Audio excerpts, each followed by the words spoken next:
Solo, a Star Wars story, is set to lose more than $50 million for Disney.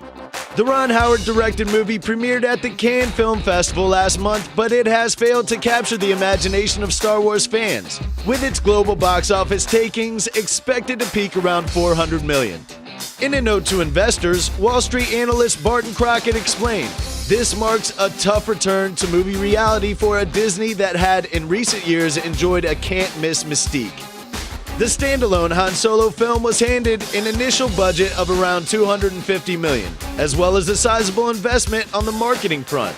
But according to The Hollywood Reporter, the film is poised to become the first of the Star Wars movies made by Disney and Lucasfilm to lose money.